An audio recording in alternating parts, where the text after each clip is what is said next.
Bilan financier. Le compte rendu financier calculé par le délégataire fait apparaître un résultat de moins 21 134 euros contre moins 146 835 euros en 2012.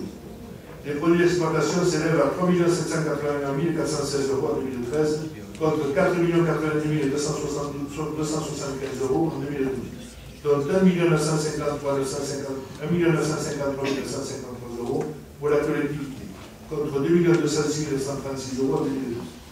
En 2013, le délégataire a investi 54 035 euros hors taxe en opération de renouvellement et réhabilitation sur les ouvrages, mais aussi en opération d'amélioration des installations.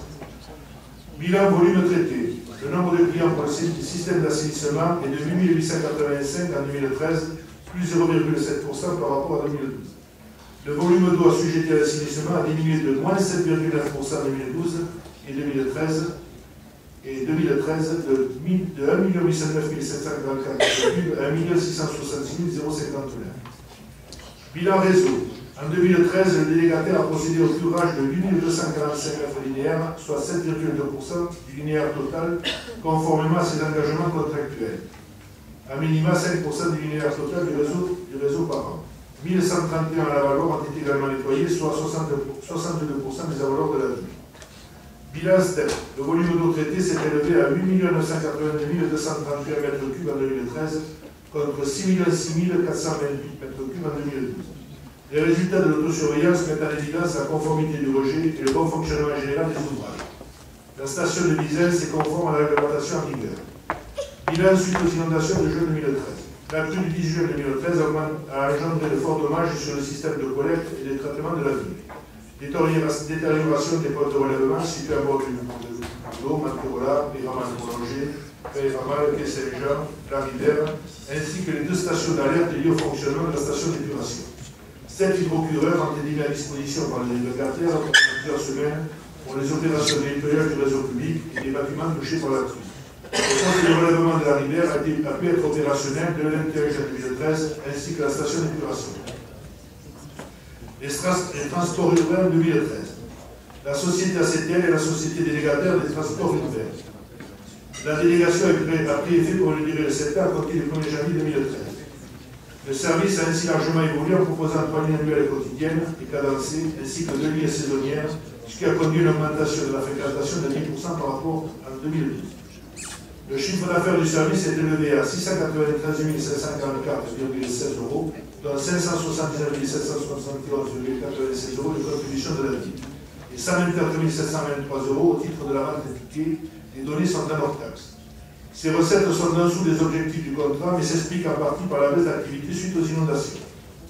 S'agissant du service à la demande des personnes à mobilité réduite, il y a eu 399 vacations en 2013 contre 324 vacations en 2012. La recette globale s'élève à 43 155 euros TTC. Ce service s'adresse aux usagers justifiant d'une carte d'invalidité supérieure ou égale à 80% ou d'un certificat médical attestant d'une mobilité réduite. L'analyse des charges d'exploitation de la délégation peut être résumée ainsi que suit.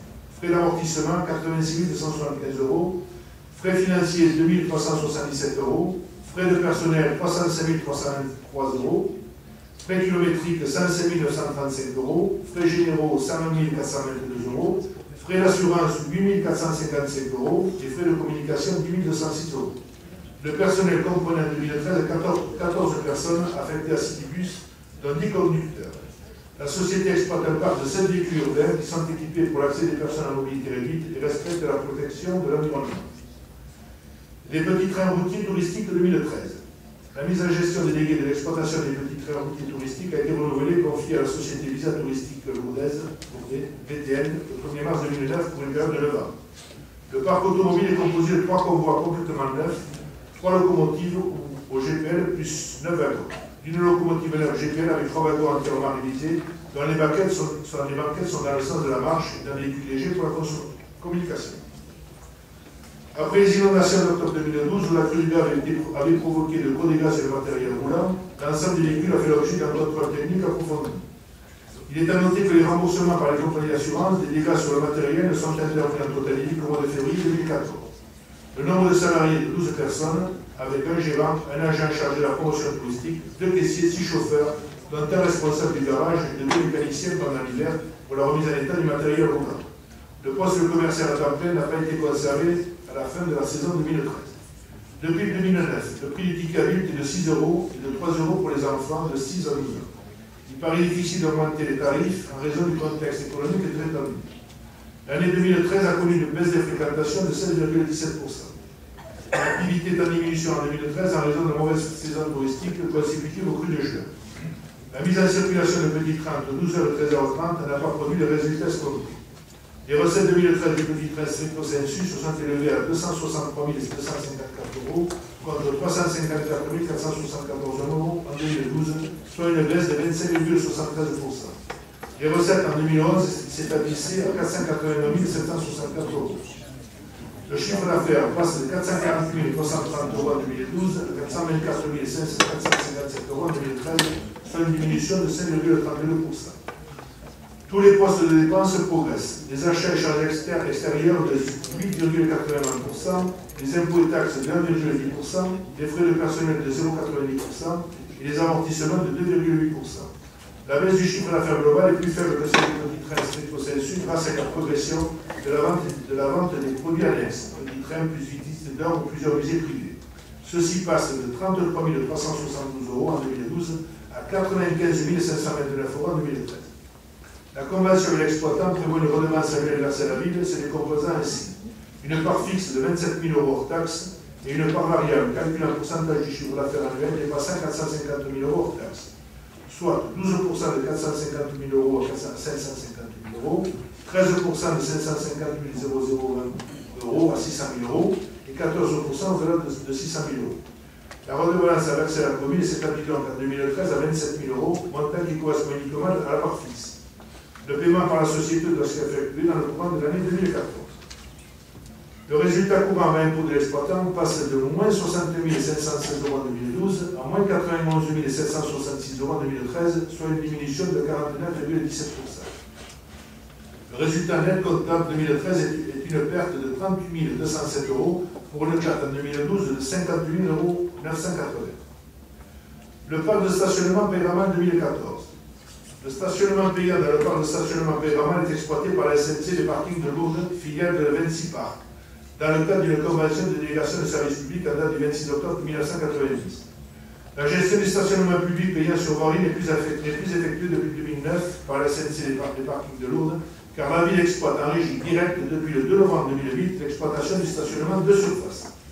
De même, la ville a repris la gestion en régie directe à la date du 1er novembre 2010, le parc de stationnement de la Rousade. Le responsable d'exploitation est assisté de 2 agents. L'équipe du parc bénéficie par ailleurs du soutien d'une équipe technique déployée sur le secteur par 26 parcs. Elle comprend 2 électriciens, un serrurier et un maçon. Les services fonctionnels du siège de Vinci assurent le suivi, le contrôle de l'exploitation et la gestion administrative et financière de l'exploitation. Pour 2013, l'assiette de la délégation porte comme en 2012 sur 388 emplacements répartis sur 8 demi-niveaux de sous-sol, 11 places sont prévues pour les personnes à mobilité réduite. Le stationnement des 2 roues est prévu également à hauteur de 15 places.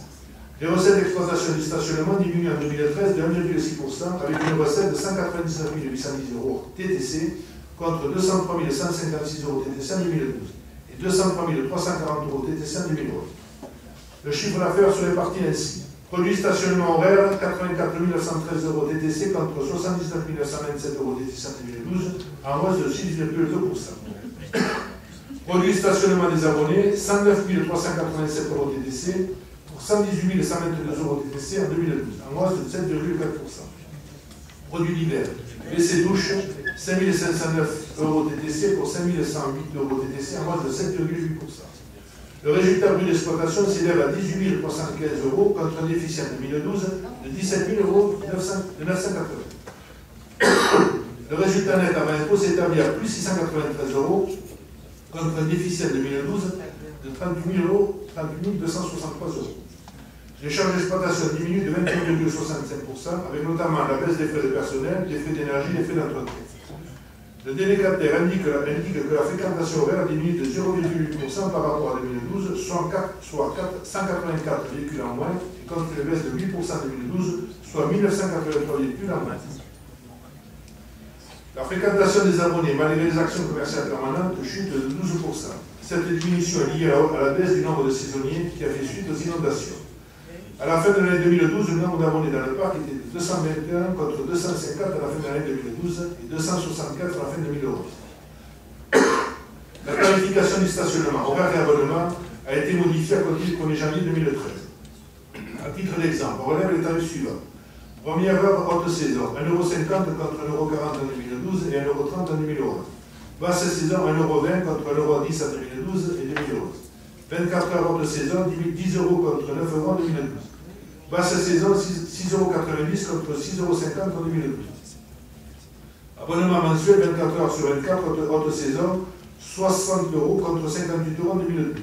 Basse saison, 30 € contre 29,50 € en 2012. En outre, la société propose depuis 2011 un abonnement mensuel de roues avec un emplacement moto sécurisé au prix de 34 € en haute saison et 25 € en basse saison. Les clients bénéficient de moyens de paiement par carte bancaire, d'une politique de service complémentaire au stationnement avec une présentation détaillée sur le site internet de Vinci Park. L'école Vinci Park, installée au siège de la société nantaire, forme les agents de sa société, tant sur le plan technique que commercial ou dans le domaine du management. Les principaux investissements réalisés en 2013 concernent la rénovation de la peinture des parties des cages d'escalier, le remplacement du portail d'entrée du parc et le remplacement d'une partie des réglages d'éclairage. Le délégataire indique que l'année 2013 a été marquée par les fréquentations perturbées jusqu'au mois d'avril par les travaux d'aménagement de la petite place Péramal et de la place du Monument aux Morts. En outre, les inondations du 18 juin ont entraîné une baisse des fréquentations du sanctuaire et en conséquence du parking couvert. Le cinéma municipal 2013. Sur le plan national, 2013 est une nouvelle année en recul par rapport à la précédente avec une chute des entrées de 5,3% en France et de 30% pour le réseau cinéma. Cette importante diminution sur le plan local s'explique par la fermeture des salles de Cotteret, Barrage, Angeles-Gazos, suite aux inondations de juin ainsi qu'à la fermeture du Paris pour travaux sur l'année 2013. Pour pallier à ces fermetures, notamment celle du Méridien, le Paris a intensifié sa programmation en direction du parc du cinéma Le Palais avec 80 séances supplémentaires incitant le public à s'y rendre. Le pari était réussi puisque la fréquentation du cinéma municipal de Palais enregistre une hausse de fréquentation de 6,14%, avec 17 748 entrées en 2013, dont 16 090 payants, contre 15 159 spectateurs payants en 2012. Le nombre de séances s'est élevé à 510 séances contre 431 en 2012 pour 214 films projetés. Le nombre moyen de spectateurs par séance diminue pour passer de 31,5 en 2013 contre 35 en 2012. Sur les 214 films projetés, 131 ont obtenu le classement art et essai avec une mobilisation de 8200 spectateurs. 31 films ont été proposés à la sortie nationale. L'action milieu scolaire se poursuit grâce au dispositif scolaire au cinéma, où une sélection de films classés art et essai est proposée de la maternelle au lycée. Le nombre d'entrées payantes de ce domaine a été de 5226 contre 5 085 en 2012. La fréquentation scolaire est en légère augmentation de 9,03%, ce qui témoigne de la collaboration étroite avec les enseignants sur la qualité des films. De plus, 236 élèves ont participé au dispositif national lycéen et jeunes au cinéma. Le festival Art et Cinéma, créé par l'atelier Rudricard, composé d'un jury de collégiens et lycéens, s'est déroulé du 13 au 26 mars 2013. Il a récompensé le film False Five parmi les 8 en compétition. Une rencontre autour du film Des abeilles et des hommes a permis de sensibiliser le public à l'équilibre des écosystèmes grâce à l'intervention des spécialistes en novembre. En juillet, le Château Fort a accueilli en projection en plein air Mélancolia, de Lars von Trier dans le cadre du festival Lisa pour la nuit. La redevance à verser à la commune s'est levée à 10 993,53 € contre 11 794,21 € en 2012. Cette redevance est calculée à partir d'une recette hors taxe 2013 d'un montant de 63 439 €, de laquelle sont déduits des coûts variables, des coûts fixes ainsi que le reversement des entrées 3D. Cette année sont également déduites les affiches de cinéma ainsi que la cotisation ADRC, ACREAND, AFKE, ce qui vient diminuer le montant de la redevance perçue. Les coûts variables s'élèvent à 26 961,68 € et les coûts fixes à 17 176 €. L'embarcadère du lac de l'Ouse de 2013. Le restaurant de l'embarcadère est exploité par M. Rémi Laurent dans le cadre d'une évaluation de service public à date du 8 juin 2011. L'exploitation du restaurant est assurée par 2 cuisiniers et 4 serveurs. L'exploitation du restaurant de l'embarcadère a généré un chiffre d'affaires pour l'année 2013 de 368 137 €, soit une augmentation indiquée par l'exploitant de 36,1% par rapport à l'activité de 2012. Malgré un début de saison compliqué, dû en partie aux caprices de la météo, avril, mai, juin, le restaurant a réalisé un chiffre d'affaires intéressant dans la deuxième partie de la saison. En effet, cette météo clémente ainsi que la mise en place d'une nouvelle équipe de qualité en cuisine a permis d'augmenter le chiffre d'affaires de manière significative. D'autre part, la continuité du service qu'à la fin du mois de novembre a également permis de consolider ce chiffre. Il est à noter qu'une forte demande de repas de groupe, communion, anniversaire, repas d'entreprise n'a pu être complètement satisfaite en raison d'un manque d'espace de place évident. Un agrandissement de la surface commerciale couverte serait souhaitable afin d'améliorer la qualité de service. Alors, projet de délibération, après avis de la 9e commission, les membres du conseil municipal prennent acte des rapports annuels 2013 établis par les délégataires pour l'exploitation des services publics ci-après. La gestion de l'eau potable, la gestion de l'assainissement, les transports urbains, les petits trains routiers touristiques, le parc de stationnement Péramal, le cinéma municipal et l'embarcadère du lac de l'eau.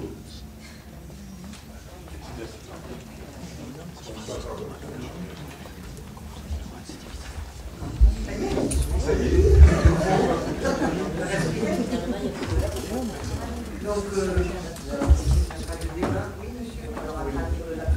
merci madame. D'abord, monsieur Abadi, bravo, parce que ça tient carrément de l'exploit que de lire autant de pages. Une simple petite question d'ordre pratique pour nous, élus, pour pouvoir travailler tous ces rapports annuels, pourrait-on les obtenir? Non, moi je ne les ai pas reçus. vous pouvez les avoir au secrétariat général de la D'accord. Ils sont à disposition, ils sont publics. Et... D'accord, très bien. Ils ont été présentés en réunion en commission finances. Il a été indiqué à tous les élus présents qu'ils étaient à la disposition ce plan général. Oui.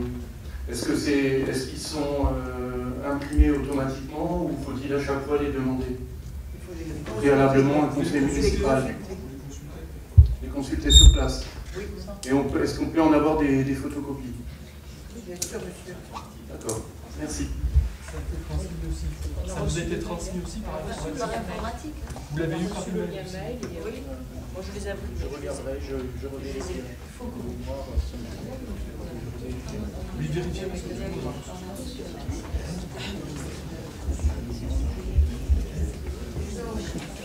Est-ce qu'il y a d'autres informations? Ok.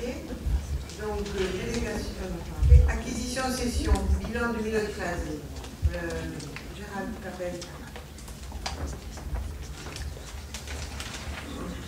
Donc, acquisition, cession, bilan 2013.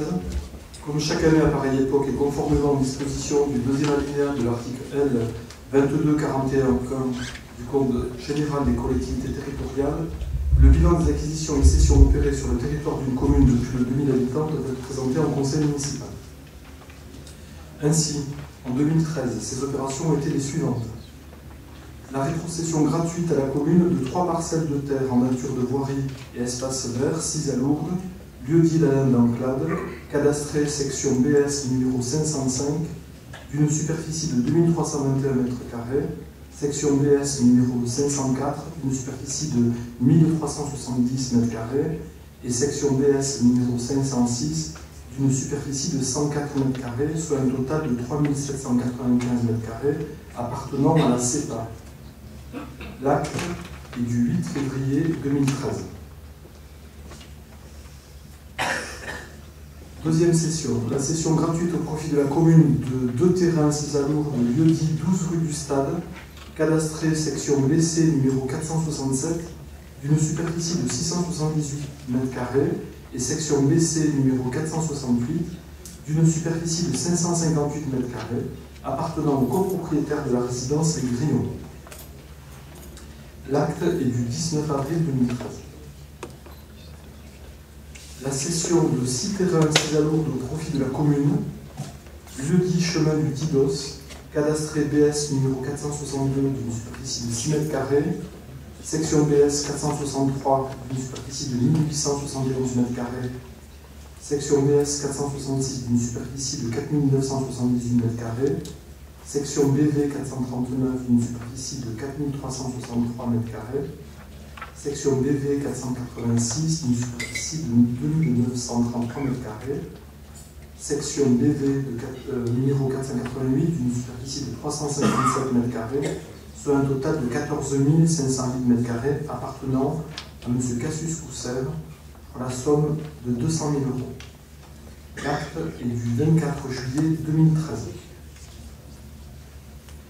La cession par la commune d'un terrain 6 à Lourdes, chemin du Tidos, cadastré BS numéro 429, d'une superficie de 161 m², au profit de Mme Basse-Moreau, pour la somme de 4 508 euros.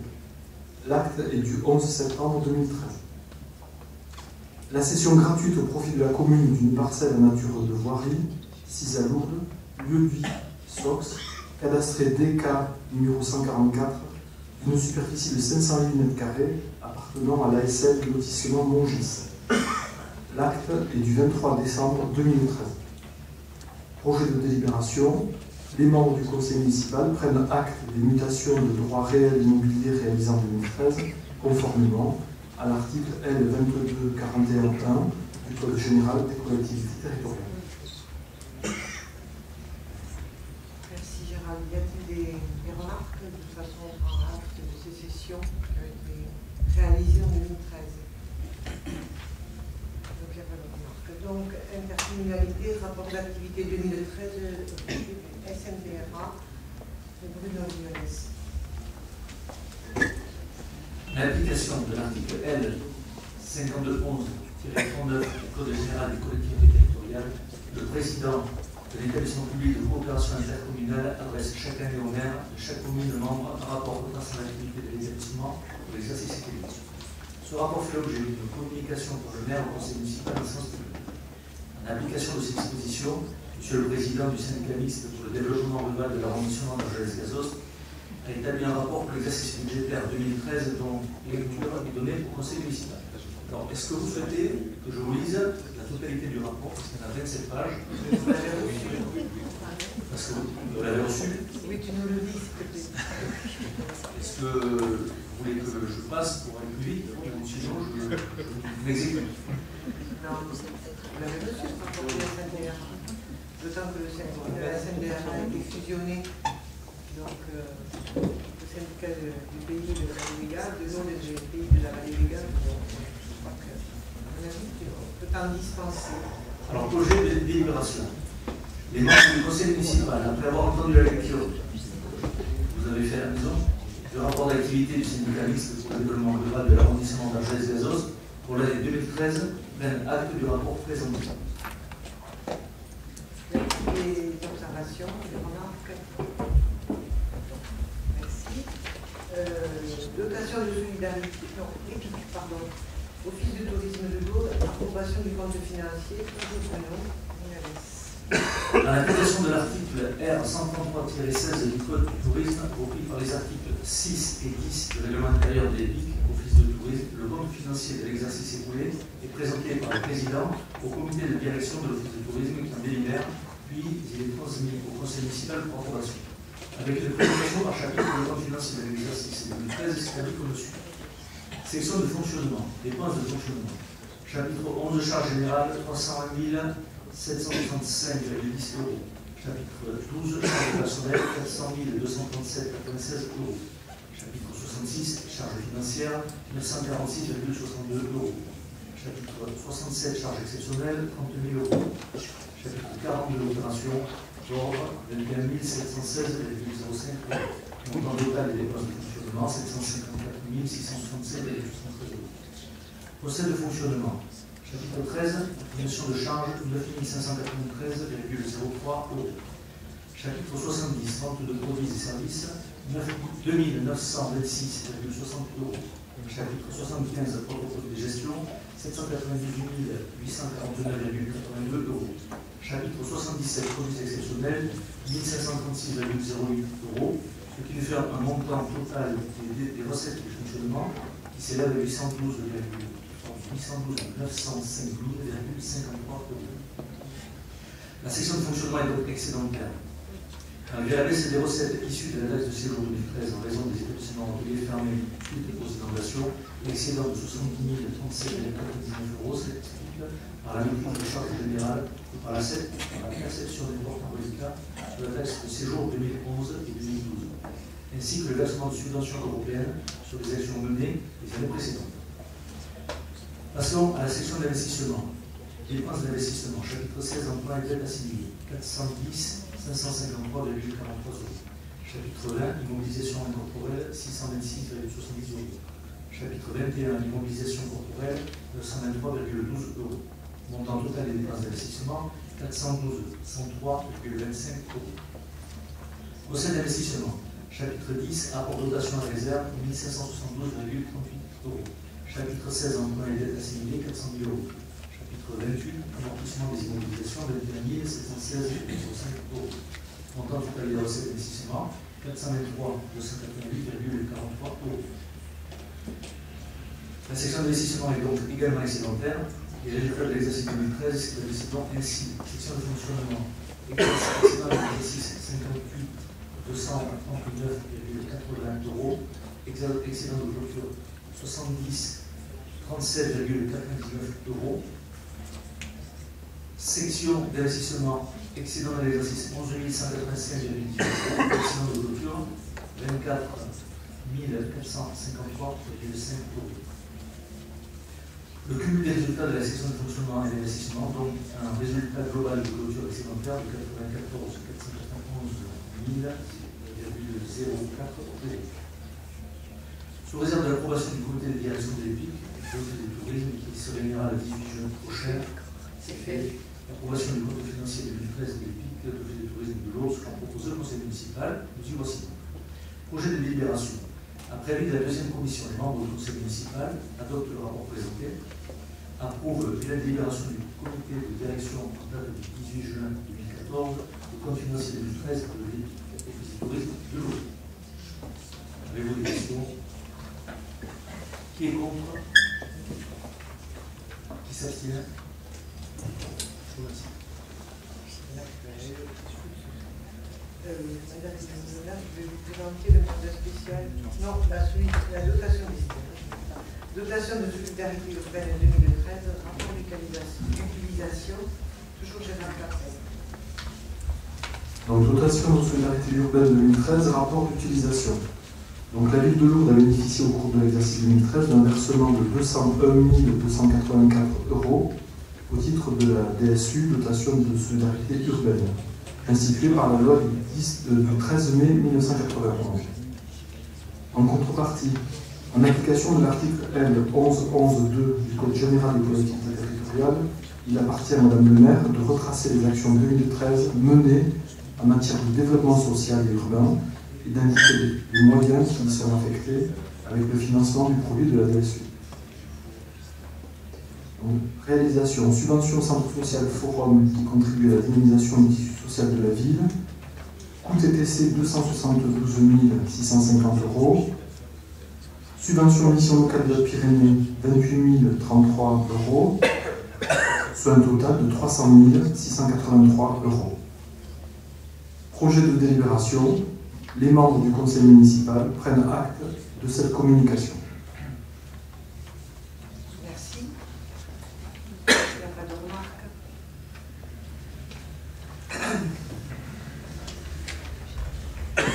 Alors, mandat spécial du conseil municipal en vue d'un déplacement à Montagne-Fatima. La ville d'Ourennes a invité la municipalité à venir participer aux fêtes de la ville.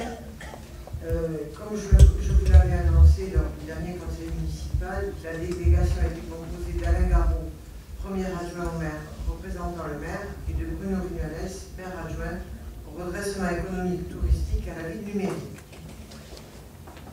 Donc ce déplacement s'est déroulé du 19 au 22 juin et son budget prévisionnel s'élève à 650 euros.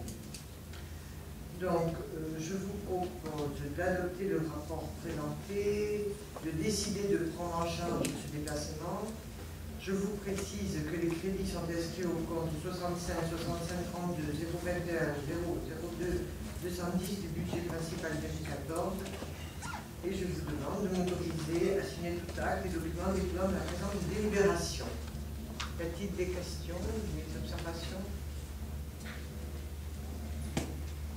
Qui vote contre?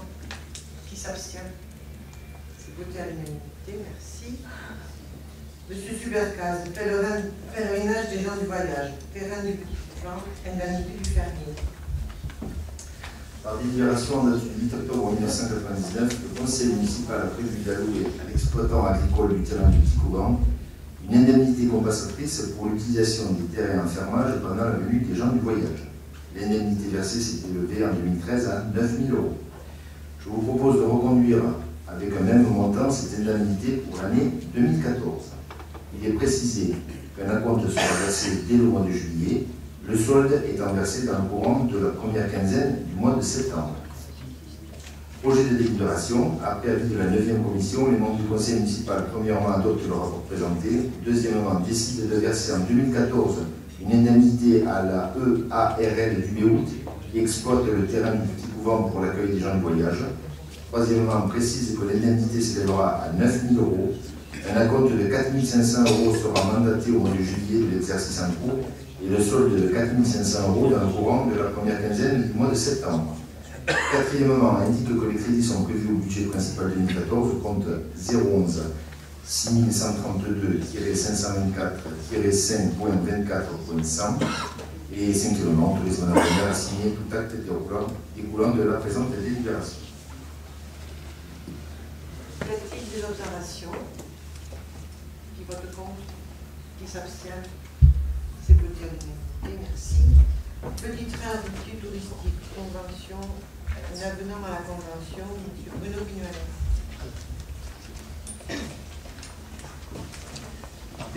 Par délibération en date du 17 octobre 2008, le conseil municipal a retenu la société Visa Touristique de Lourdes VTL en qualité de délégataire du service des petits trains routiers touristiques. Le contrat signé correspond dans le prévoit de 2018 de redevance annuelle fixe de 27 000 € à verser par l'exploitant à la ville de Lourdes. Or, faisant suite au cru du Gave et à la mauvaise saison touristique de 2013, la société VTL a demandé à la ville à bénéficier du décalage d'une année dans le paiement de la redevance. Aussi, il est proposé au conseil municipal d'approuver un avenant à la convention qui précise les nouvelles modalités de versement de cette redevance. Projet de délibération. Après avis de la 9e commission, les membres du conseil municipal adoptent le rapport présenté. Approuve l'avenant joint à cette délibération. Précise que l'avenant se rapporte à la convention du 21 octobre 2008 prévue par la délibération du conseil municipal en date du 17 octobre 2008. Autorise Mme le maire à signer le dit avenant ainsi que tout document découlant de la présente délibération. Qui est contre? Qui s'abstient? Merci. Bien, merci. Donc, 25 Foubacal des 15, subvention complémentaire. Ah, c'est moi qui l'ai posé. Ah, oui, c'est toi. Par délibération en date du 2 juin 2014, le conseil municipal a attribué des subventions aux clubs et associations. L'aide au club de rugby FCL le 15 a été fixée à la somme de 135 000 €. Cependant, les dirigeants ont fait observer que le club devait rembourser en 2014 la dernière annuité d'un emprunt souscrit auprès de la Banque Société Générale. Pour permettre au club de répondre à cette exigence financière, il est proposé au conseil municipal d'allouer une aide complémentaire de montant de 43 000 €. Cette attribution exceptionnelle porte le montant total pour 2014 de la subvention municipale à 178 000 €. Projet de délibération. Après avis de la 9e commission, les membres du conseil municipal adoptent le rapport présenté, approuvent le versement d'une subvention exceptionnelle de 43 000 € au club FCL le 15, précise que les crédits sont inscrits au budget 2014, compte 65 6574 401, autorise Madame le maire à signer tous les documents découlant de la présente délibération. Merci. Y a-t-il des observations? Qui vote contre? Qui s'abstient? Merci. Donc, renouvellement du groupement de commandes entre la ville de Lourdes et la communauté de communes du pays de Lourdes pour l'achat de fournitures et services courants et désignation des représentants auprès de la commission d'appel d'offres du groupement. Allez, allez.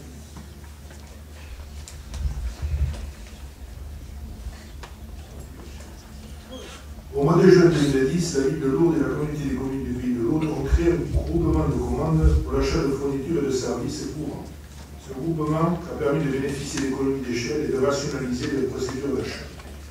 Il vous est proposé aujourd'hui d'approuver le renouvellement de ce groupement et d'adopter une nouvelle convention pour une durée de 4 ans. Les achats effectués dans le cadre de ce groupement vont porter sur les domaines suivants: partie d'enveloppe, carton d'emballage, produits d'entretien, vêtements de travail, équipements de protection individuelle, chaussures de sécurité, location de matériel, fourniture de bureau, fourniture scolaire, location ou achat de photocopieurs, achat de carburant, véhicules, camions, véhicules utilitaires, cyclos, vélos, véhicules techniques, remorques, pièces détachées, matériel d'élevage, matériel de manutention. Prestation de services pour la dématérialisation des procédures administratives et comptables, sécurité, maintenance des réseaux informatiques, mission d'assistance technique informatique, consommable informatique, micro-ordinateur, station de travail, logiciel, téléphonie mobile, vérification périodique et réglementaire des bâtiments, conception, hébergement et maintenance des sites internet de la ville de Lourdes, de la communauté des communes du pays de Lourdes, ainsi que la création d'un portail commun, plateforme de téléservices, de GRC, gestion de la relation citoyenne.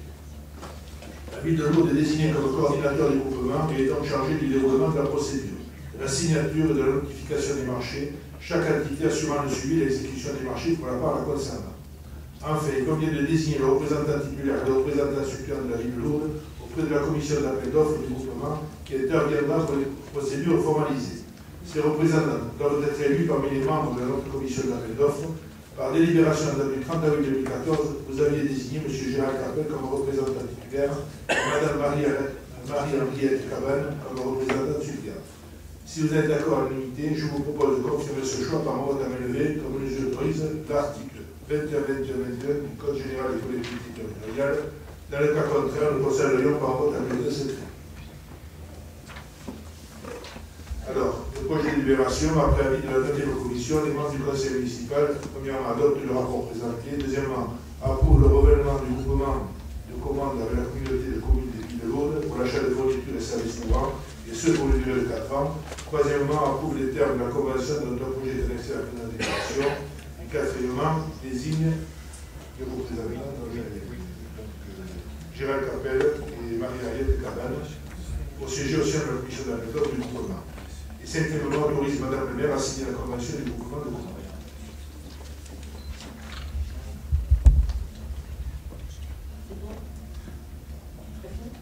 Oui. Y a-t-il des observations? On a été obligé de la repasser parce qu'elle s'est terminée en juin 2014. Donc, pour que ça puisse continuer à travailler. Madame Navarro, foyer du lycée de Sarsan, subvention exceptionnelle. Foyer du lycée de Sarsan, subvention exceptionnelle. Le foyer du lycée de Sarsan a sollicité la ville de Lourdes pour obtenir une participation pour la réalisation et l'édition d'un journal dénommé Le Petit Journal. Le journal présentera la vie du lycée et sera un lecteur d'information des activités et des fêtes de la commune. Aussi, il est proposé aux membres du conseil municipal d'allouer pour ce projet une aide exceptionnelle de 400 €. Projet de délibération. Après avis de la 9e commission, les membres du conseil municipal, premièrement, adoptent le rapport présenté. Deuxièmement, allouent une subvention exceptionnelle de 400 € au foyer du lycée de Sarsan. Troisièmement, précise que les crédits sont inscrits au budget 2014, compte 65-65-74-2210. Quatrièmement, autorise Madame le maire à signer tous les documents découlant de la présente délibération.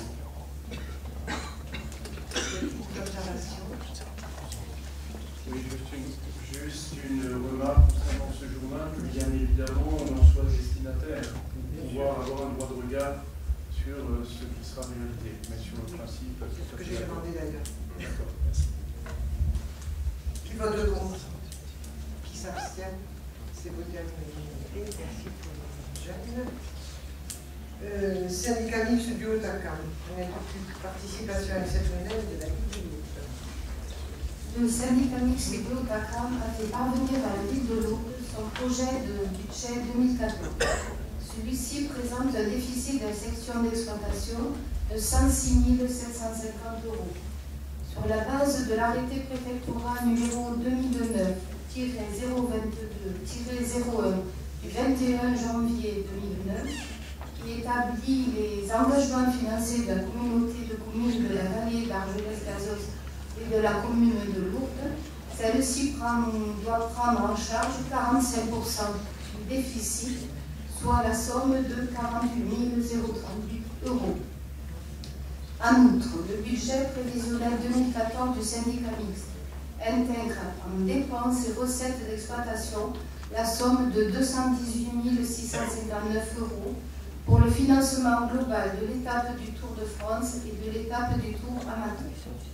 Ce montant comprend la participation versée par le syndicat mixte du Haut-Acre à la Société du Tour de France, soit 125 000 €, dont 100 000 € pour l'étape du Tour et 25 000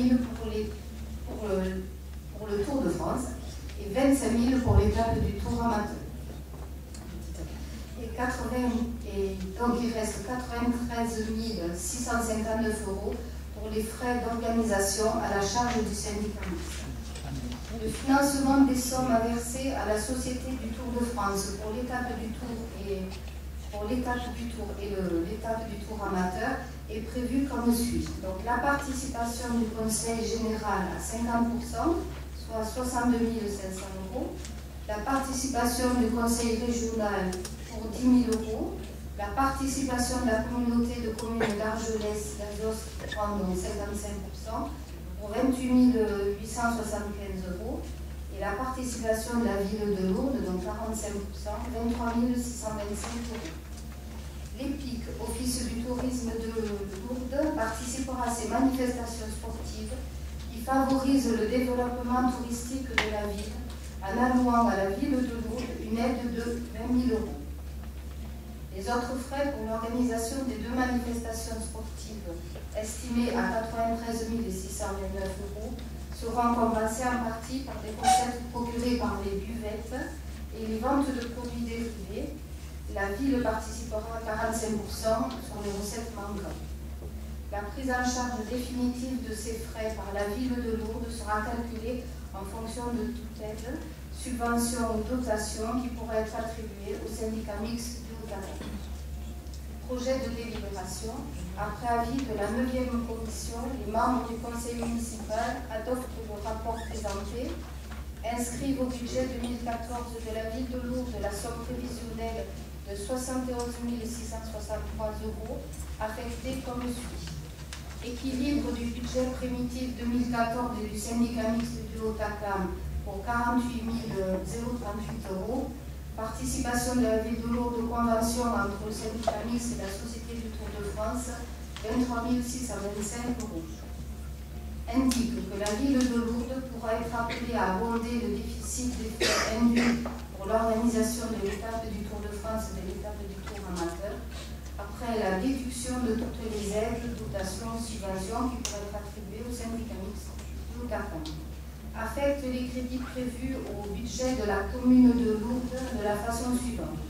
Chapitre 65-6554-012, participation plus 58 €. Chapitre 65-66 774-401, subventions, moins 40 000 €. Chapitre 65-6 574-94, moins 5 000 €. Et chapitre 65-6 574-0202, moins 5 000 €. Et autorise Madame le maire à signer tout acte et document découlant de la présente délibération. Y a-t-il des observations?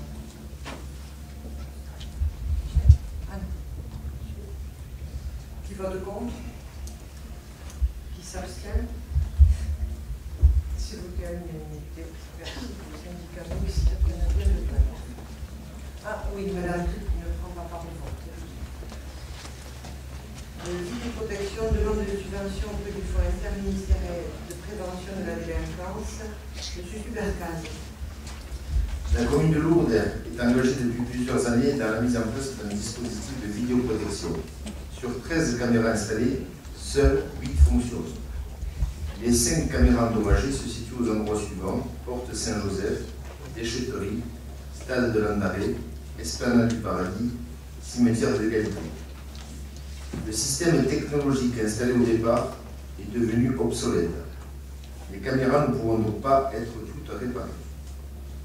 La commune de Lourdes souhaite renforcer la sécurité et la tranquillité publique, notamment par la remise en état de son système de vidéoprotection et envisage éventuellement d'en implanter d'autres. Suite au Conseil local de sécurité et de prévention de la délinquance, le CLSPD, restreint qui s'est tenu le 26 mai 2014 en présence notamment de Monsieur le Préfet des Hautes-Pyrénées et de Madame le Procureur de la République, une étude de faisabilité pour la rénovation et l'extension du système de vidéoprotection a été fortement recommandée par les services de l'État. Afin d'établir un diagnostic, la commune envisage donc de commander une étude d'assistance à maîtrise d'ouvrage pour la réalisation d'un audit sur le système de vidéoprotection existant et à venir, ainsi que sur la préfiguration du futur centre de surveillance urbain dont le coût avoisinerait les 15 000 € hors taxe. Il est proposé de solliciter l'État par le biais du FIPD, le Fonds interministériel de prévention de la délinquance, à un taux de subvention le plus élevé possible. Projet de délibération, après avis de la 9e commission, les membres du conseil municipal, premièrement, adoptent le rapport présenté, deuxièmement, décident d'élaborer un diagnostic du système de vidéoprotection, et troisièmement, sollicitent l'aide financière de l'État au titre du FIPD. Y a-t-il des observations? Monsieur Sulagaz, avez-vous une idée du montant de cette subvention? Vous êtes un peu renseigné, est-ce qu'on vous a donné des pistes là-dessus? Pour l'instant, aucune. Bon. Monsieur le préfet m'a dit, quand nous avons fait le CLSPD restreint, que ça pouvait monter à 50%. Donc il fallait le faire rapidement pour bénéficier de ces fonds avant le mois de septembre. D'accord, merci. Ça va nous permettre d'augmenter le nombre de caméras et de remettre à niveau notre système. Monsieur Parouet. Ah, pardon. Oui, juste une remarque. L'établissement du système de vidéoprotection tel qu'il était et tel qu'il a pu présenter un certain nombre de difficultés avait été réalisé avec le service de l'État à partir d'une étude préconisée et aussi co-organisée avec les services de l'État. Le nombre de caméras ainsi que les lieux d'implantation de ces caméras avaient été vus par les services de l'État. Et donc le système utilisé, en particulier le système de transfert par voie hertzienne, qui était évidemment moins onéreux qu'un transfert par voie filaire, avait été préconisé. Donc je sais qu'une partie des caméras qui ont été installées n'étaient pas et ne sont pas à haute définition, ça ne permet pas une analyse des images les plus performantes. Bon, il n'en demeure pas moins que ça correspondait à une époque. De toute façon, l'adaptation... J'ai pas entendu. Ah, excusez-moi. À une époque. Voilà. Pas si long que ça. Non, mais tu sais très bien que la technologie en ce domaine, elle évolue quasi tous les 6 mois. C'est pour ça qu'on est dans cette étude. C'est pour ça que pour avoir quelque chose d'efficace. Absolument, mais je suis tout à fait content que vous ayez aussi rallié cette préconisation de la sécurité par vidéoprotection. Puisque quand on en avait parlé, vous aviez à l'époque des oui, c'est vrai. C'est pour ça. Moi, bien sûr, on votera très favorablement. Je ne vous cache pas que j'ai été très surpris de voir à mon arrivée l'état et l'ampleur du désastre de la vidéoprotection, avec uniquement 4 caméras qui marchaient sur les 13, avec le report des images sur table qui est obsolète depuis 1 an, et pour un montant quand même, début des travaux janvier 2010, fin de chantier mars 2013, pour un montant de 141 456 € TTC. Quand on arrive en 3 ans, 141 456 € TTC et avoir 4 caméras qui fonctionnent, j'ai été très surpris.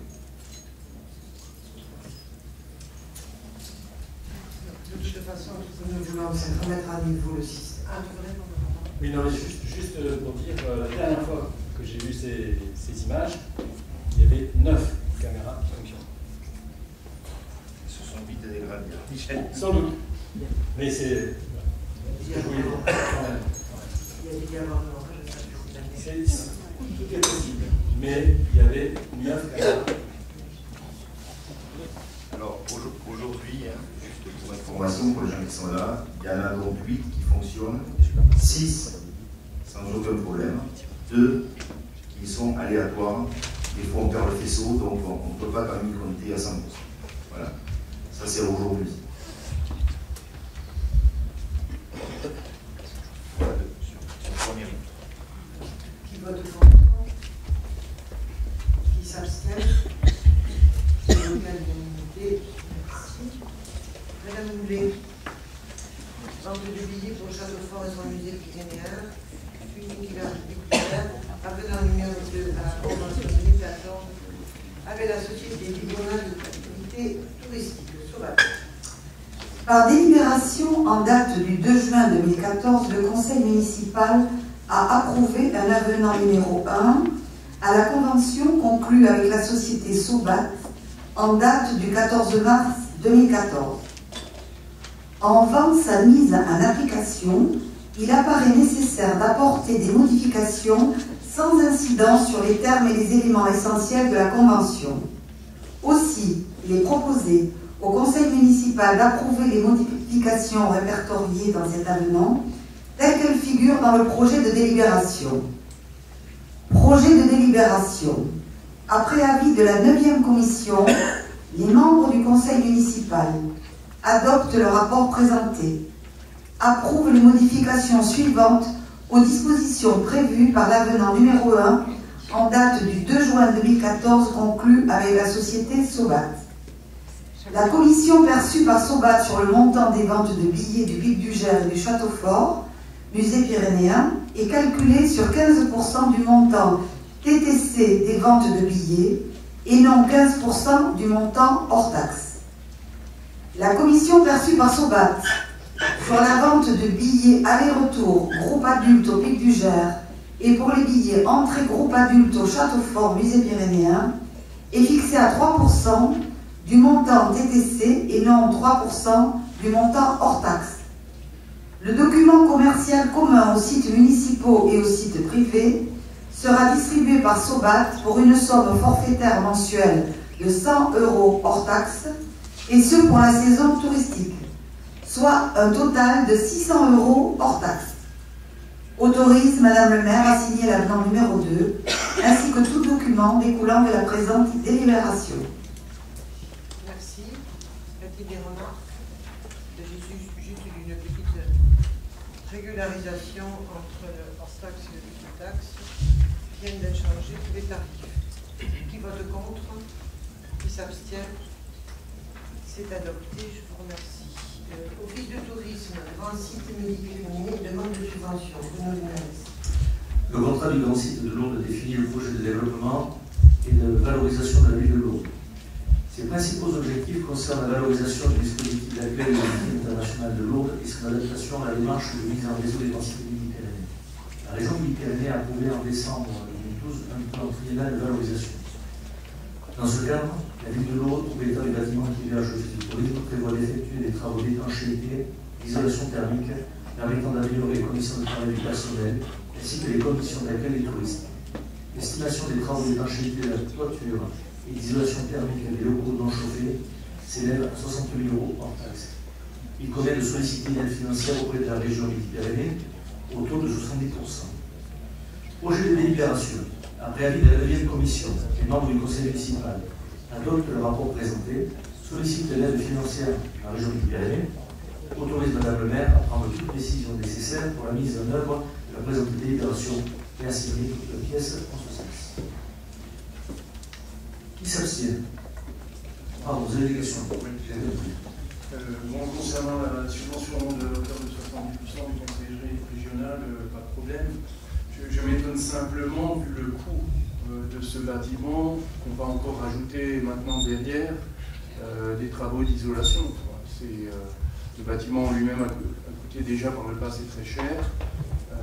Là, vous envisagez sans doute à juste titre, parce que c'est vrai qu'il est mal insonorisé, on entend tout d'un bureau à l'autre, mais bon, voilà quoi, la facture reste lourde au final. Est-ce que vous suggérez? Est-ce que dans la mesure où tous les locaux ne sont pas utilisés, est-ce qu'il faut absolument continuer à investir ici, dans ce lieu-là? Les locaux sont pas utilisés. Tous les locaux sont utilisés là-bas, dans l'intégralité? Oui, mais justement. Donc, alors à la limite, vous abondez dans mon sens. Donc, si ces personnes qui travaillent sont trop à l'étroit, ne pourrait-on pas envisager un autre lieu? Parce que là, on rajoute des frais à déjà un bâtiment qui a coûté cher. C'est un bâtiment qui est maintenant malheureusement ancien, il y a des nouvelles normes. Aujourd'hui, ça fait des années que le personnel souffre de conditions de travail déplorables, c'est-à-dire trop chaud l'été, trop froid l'hiver. Il est de notre responsabilité de le mettre dans des conditions les plus favorables. Si vous voulez refaire le bâtiment, ça nécessite des études, ça nécessite de déterminer un emplacement, ça nécessite des temps de réalisation. Donc aujourd'hui, notre décision, c'est de proposer justement cette mise en œuvre qui permet de continuer et de peut-être enclencher notre réflexion pour des propositions en effet plus favorables ou plus adaptées. Mais la première étape, c'est l'opération. Donc ça veut dire que vous n'êtes pas hostile à un transfert partiel ou total de l'office de tourisme comme vous l'avez envisagé dans la conseil municipal? Aujourd'hui, nous sommes tout à fait en étude. Mais bon, c'est peut-être pas qu'on est là. Et si, nous avons plein de pistes, plein de réflexions, plein de solutions. Mais pour l'instant, nous ne pouvons pas laisser le personnel travailler dans les conditions dans lesquelles il travaille. Donc nous partons au plus pressé. Ça me désole de devoir dépenser de l'argent pour cela, mais nous ne pouvons pas le laisser dans les conditions dans lesquelles il travaille. Donc nous faisons le minimum pour qu'il soit dans de bonnes conditions en attendant une nouvelle installation. Cela répond à des années de demande de la part des personnes qui n'étaient pas concernées. Qui vote contre? Et je t'en prie, qui vote contre? Qui s'abstient? Je vous remercie. Tour de plage. Donc, nous allons demander une subvention du Fonds de développement touristique. Les travaux du centre aquatique entraînent une carence au niveau de l'offre de baignade pour la population urbaine cet été. La municipalité a donc souhaité s'engager dans la mise en place du projet Tour de plage, qui consiste à aménager sur le site de l'embarcadère du lac de Lourdes une zone de baignade autorisée pendant l'été. Le démarrage du projet a été retardé par l'obligation d'effectuer des analyses d'eau, l'autorisation de baignade dans un lac devant répondre à de fortes contraintes sanitaires et de sécurité. L'estimation de ce projet, qui s'élève à 228 000 € hors taxe, permettra d'offrir une activité de baignade aussi bien pour la population lourdaise que pour la clientèle touristique. Il est proposé de solliciter une subvention au titre du Fonds de développement touristique auprès du Conseil général des Hautes-Pyrénées et du Conseil régional Midi-Pyrénées au taux le plus élevé possible. Donc, après avis de la première commission, je propose aux membres du Conseil municipal d'adopter le rapport présenté, de solliciter l'aide financière du Conseil général des Hautes-Pyrénées et du Conseil régional Midi-Pyrénées et de m'autoriser à prendre toutes les dispositions nécessaires pour la mise en place et la mise en œuvre de la présente délibération et à signer toutes pièces en ce sens. Y a-t-il des remarques? Tout à fait d'accord pour solliciter évidemment les aides financières du Conseil général des Hautes-Pyrénées et du Conseil régional. Simplement peut-être une question par rapport aux analyses de l'eau. Vous nous aviez dit dans un premier temps, il y a plusieurs mois, un précédent conseil municipal, que la qualité de l'eau était bonne.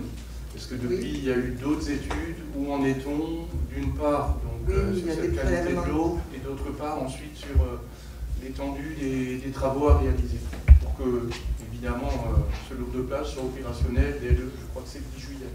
10, 12, oui. Bon. D'abord sur la qualité de l'eau, effectivement, au début les analyses étaient très bonnes.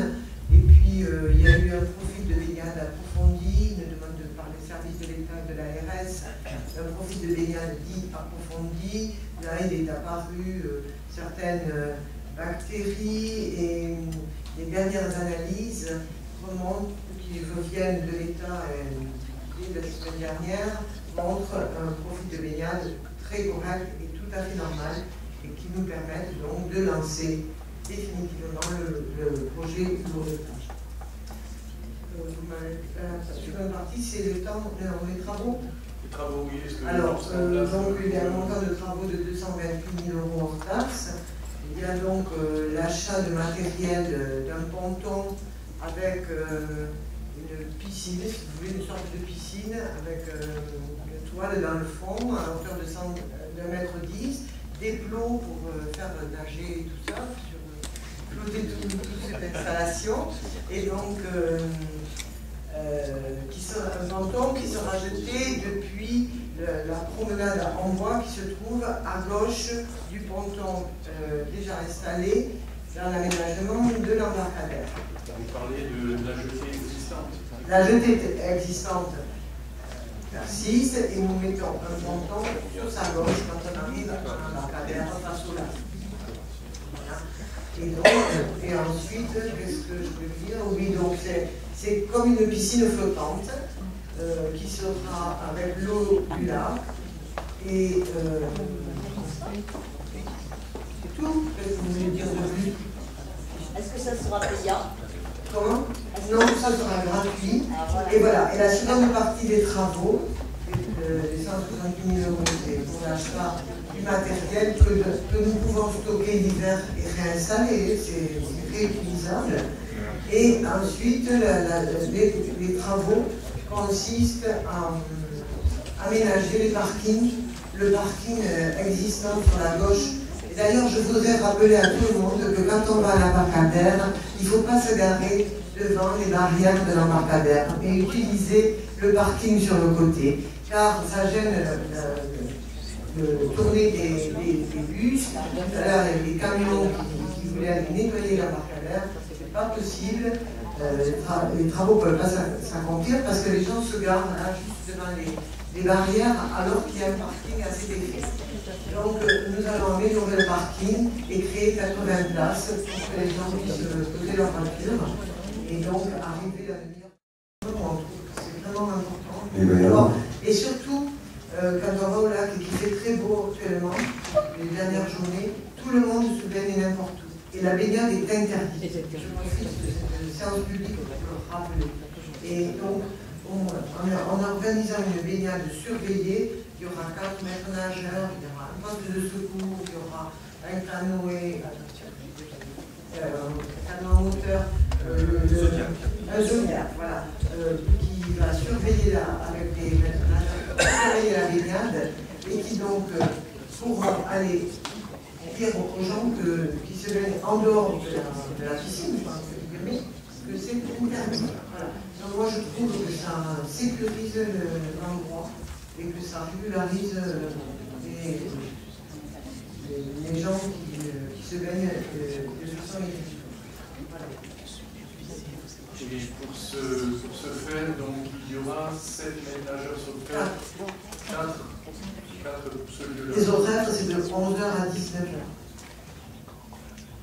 Juste, le projet de baignade qui était initialement prévu à droite, oui, du fait de la présence de la vase, nous avons imaginé que de jeter ce ponton à hauteur du caillou Gautier en bois était intéressant car les gens ne marcheraient pas dans l'eau et pour aller se baigner, marcheraient sur le ponton et ne soulèveraient pas la vase comme de l'autre côté derrière le bâtiment du restaurant.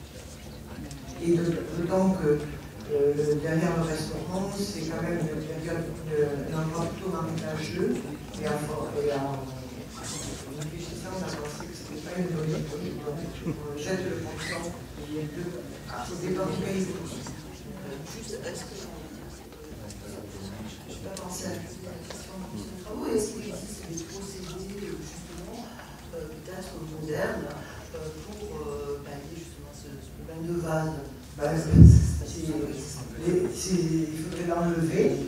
Et comme j'ai dit, une réunion en service technique, enlever la base du lac, c'est enlever le sable du désert. C'est pas la peine. C'est pas la peine, et puis ça fait toucher, ça touche au milieu aquatique. Et je sais pas. Il y a quand même des normes écologiques qui sont employées aussi sur les lacs, qui permettent justement de nettoyer en quelque sorte aussi l'eau, peut-être ce serait intéressant. Nettoyer l'eau. Oui, de manière écologique, avec peut-être certains les herbes, certaines algues ou autres qui sont justement. Oui, parce que là, quand même, ça fait que pendant qu'on est là, c'était un peu court, nous avons parlé au plus pressé. Oui, c'est justement, c'est peut-être dommage de confondre vitesse et précipitation. Non, oui, je comprends ce que tu veux dire, mais en même temps, on ne pouvait pas laisser les gens s'en baigner en disponibilité, n'ayant pas de centre nautique. Bon, il se trouve que la piscine de l'Aubalania s'est ouverte, mais tout le monde ne peut pas s'y rendre. Et comme je l'ai toujours dit, je considère que cette ville, qui est une ville saisonnière, il y a beaucoup d'enfants qui partent en vacances, et donc je considère que c'est normal de leur offrir un endroit de bien sécurisé. De toute façon, le produit qu'on achète, les matériaux qu'on achète sont stockables et nous les garderons. Et peut-être, comme tu dis, avec moins de précipitation, pour l'année prochaine, nous pourrons peut-être installer la plage de l'autre côté.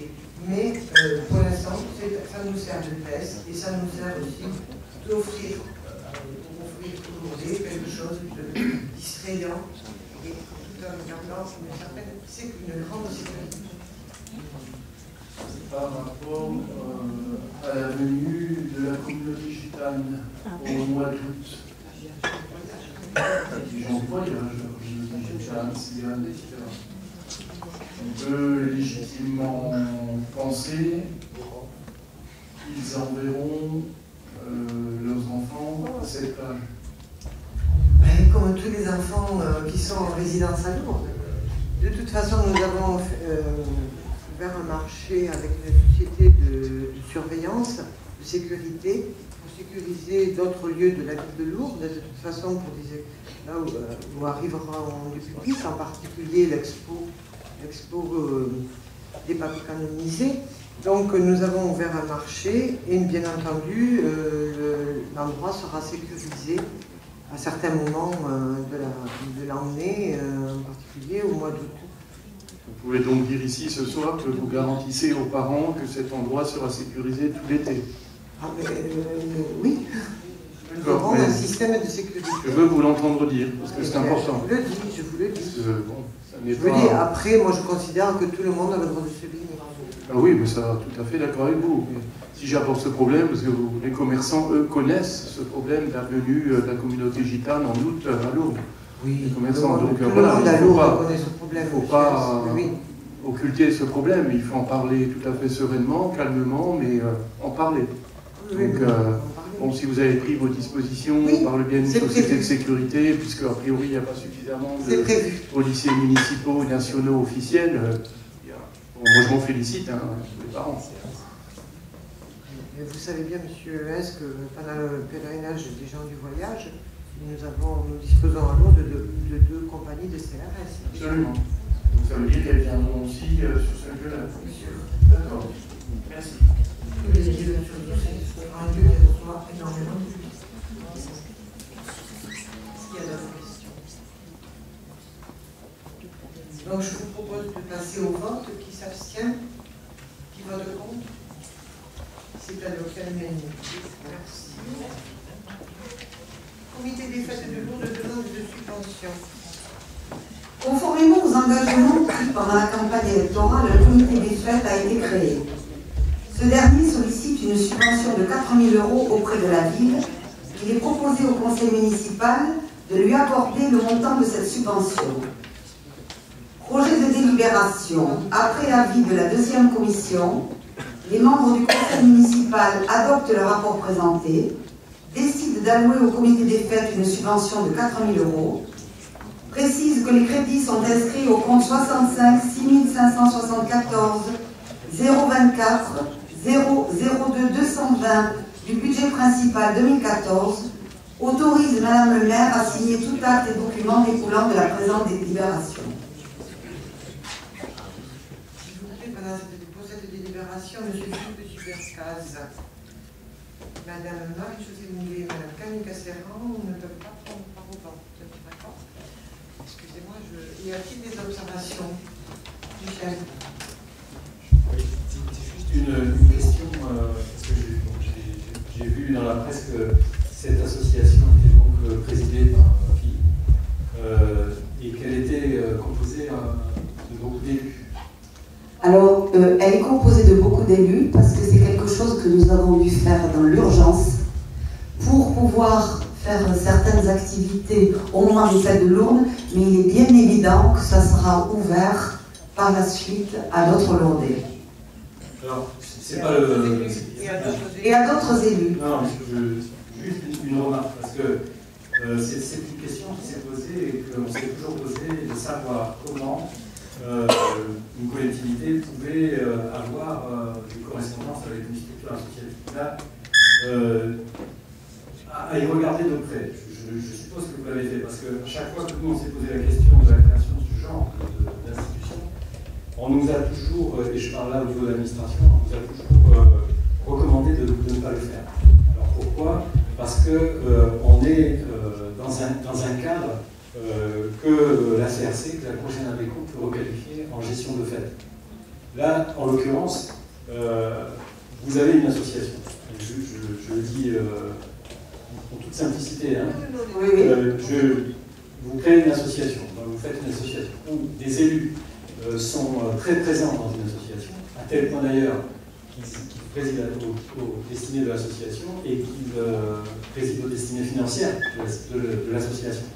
À ce titre, cette association, dans son intitulé, elle a vocation à assurer les charges qui concernent les fêtes. Ces charges qui concernent les fêtes sont en réalité des charges disons des fonctions qui sont celles de la collectivité. C'est parce qu'aujourd'hui, les fêtes de Lourdes sont assurées financièrement à partir de moyens financiers qui sont ceux de la collectivité. De ce fait, j'entends bien, hein, mais je veux dire, de ce fait, est-ce qu'on ne va pas être dans le cas, effectivement, d'une requalification, enfin, d'une qualification en gestion de fête, dans ce que le tribunal appelle une association transparente, c'est-à-dire, en définitive, la création d'une association qui peut être considérée comme participant à un dénombrement de services publics.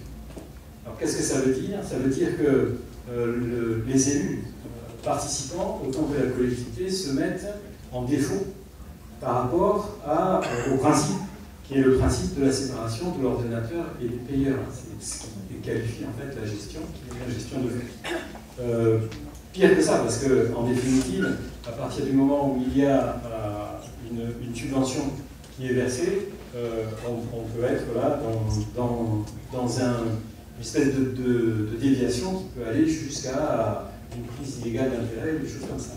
C'est pour ça que, encore une fois, sur cette utilisation de la structure associative, je trouve qu'il y a des risques. D'autant que, d'après ce que j'ai compris, parce que j'ai vu, il y a des choses qui sont vendues. Mais c'est bien pour ça qu'il a été créé un comité des fêtes. J'entends bien. Mais les choses qui sont vendues le sont dans le cadre d'une activité qui est une activité municipale. Donc on est type... Ah ben, c'est les fêtes de Lourdes. Non, c'est associatif, là. Non, mais non, puisque ce sont les fêtes de Lourdes. Les fêtes de Lourdes sont organisées par la collectivité, et donc dans ce cadre, la collectivité, de ce fait, soit la collectivité délègue, et elle le fait dans le cadre, je dirais, d'une délégation de service public, à une structure quelconque pour assurer à sa place la mission, soit on est dans une situation qui là est une situation, à mon avis, qui est une situation pour le moins risquée sur le plan juridique, sincèrement. Je vous le dis, mais vraiment sincèrement. Je souscris à ce que vient de dire monsieur. Je veux bien intervenir parce que justement on s'est renseigné et j'ai personnellement rencontré un juriste pour voir ce qui était le mieux. Ça aurait pu se faire en régie, mais là on m'a dit que c'était plus risqué et que de le faire en biais d'une association, il n'y a pas y avoir de risque du tout parce que c'est lié avec les fêtes. Oui, mais après c'est une initiative du comité des fêtes. Je veux dire, la mairie aurait pu faire les fêtes de Lourdes comme ça se faisait d'autres années sans une vente de foulards et de gobelets qui sont à l'instar du comité des fêtes. Tout comme le tournoi qu'on va organiser de belote, c'est nous qui avons demandé à la mairie de l'organiser comme n'importe quelle association, comme la pétanque ou comme les pêcheurs de la pétanque qui sont là chaque année, demandent à participer. Donc c'est une association comme une autre qui, oui, est liée par la mairie parce que c'est un comité des fêtes, mais ça existe dans toutes les villes, dans tous les villages et ça n'a jamais posé de problème. Ouais. Sauf que c'est juste, il y a des associations qui participent et qui font un certain nombre de choses. Sauf que la différence, c'est que là, vous avez une association avec des élus. Oui, mais c'est tout à fait logique. Non, et on nous a même conseillé de faire présider l'association par un élu. Alors, comme je dis, là, ça a été créé très rapidement parce qu'il y avait ce souhait de vendre, parce que c'est dans ce but-là que ça a été créé pour vendre les bandanas et les verres, et ça ne pouvait pas se faire par la mairie de Lourdes, et pour le moment, c'est la seule chose qui sera faite par le comité des fêtes, avec quelques activités. Et de toute façon, comme on a été obligé de le créer en urgence, on a fait cette structure de cette façon, avec les conseils de juristes, on n'est pas parti à l'aventure, et il n'est pas du tout dit que dans le courant de l'année, cette structure n'évoluera pas avec beaucoup d'autres personnes, parce que c'est notre souhait de faire participer davantage de Lourdais. Mais là, ça a été créé. Comme tout le reste, nous sommes là depuis 2 mois et demi, dans une certaine urgence.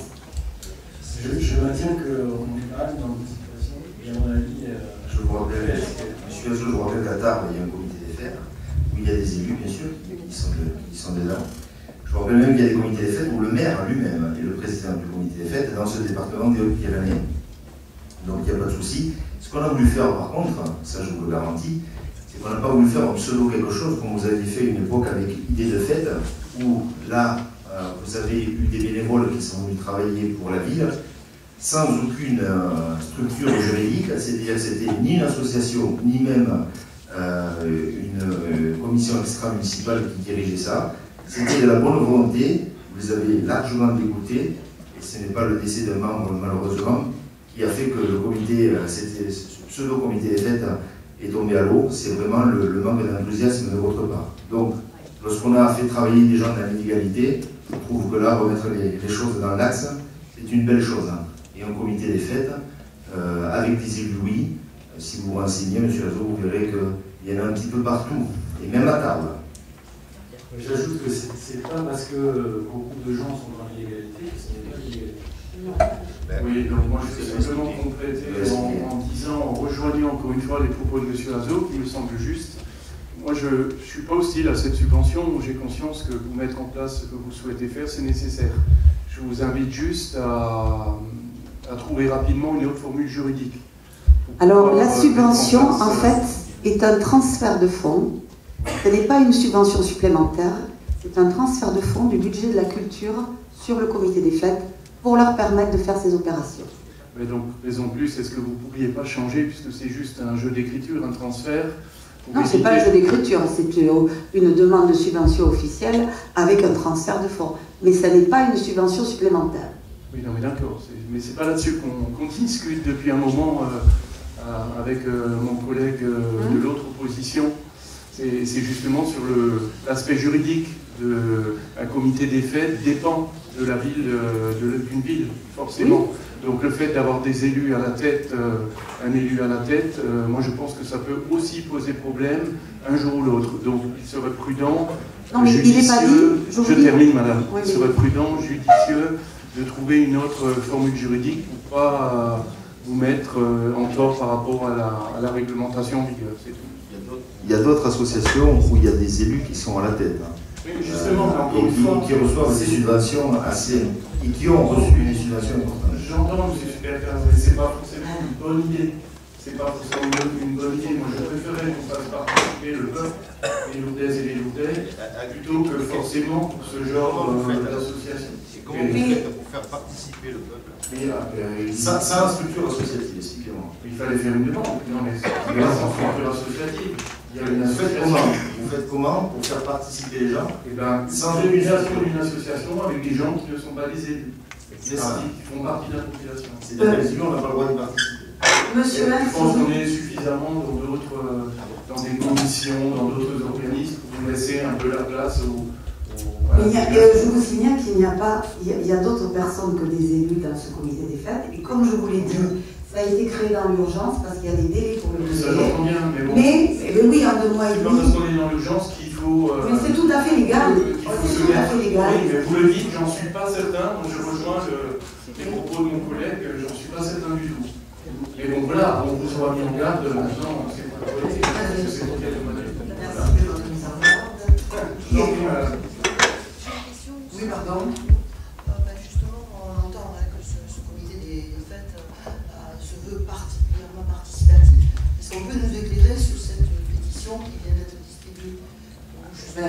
Alors, d'abord, je voulais vous dire que cette distribution est totalement illégale. Elle est totalement illégale dans le cadre d'un conseil municipal. Après, je vais la lire, et je ne la lirai pas avant de finir le conseil municipal. À part ce que je veux dire, par contre, c'est que c'est totalement illégal et que nous sommes respectueux des citoyens et tolérants. Et donc, nous avons laissé faire, mais c'est totalement illégal. Donc, si vous voulez bien, je vais vous proposer de passer au vote, parce qu'on a voté. Qui vote contre?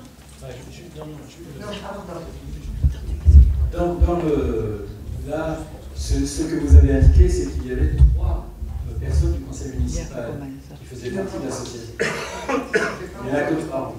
Je dis ça parce que, sincèrement, oui, mais je te comprends.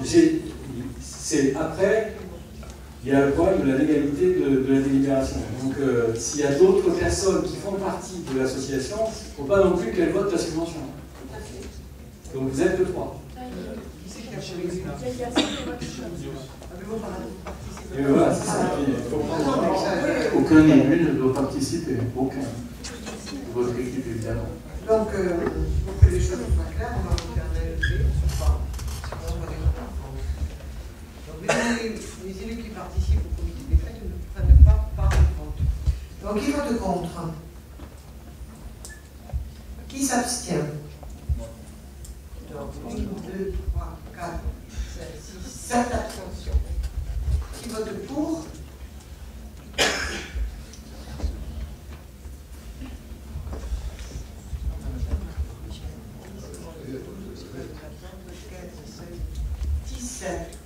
Et ceux qui ont des conclus doivent voter 2 fois. Notamment 18. Donc ça fait 18.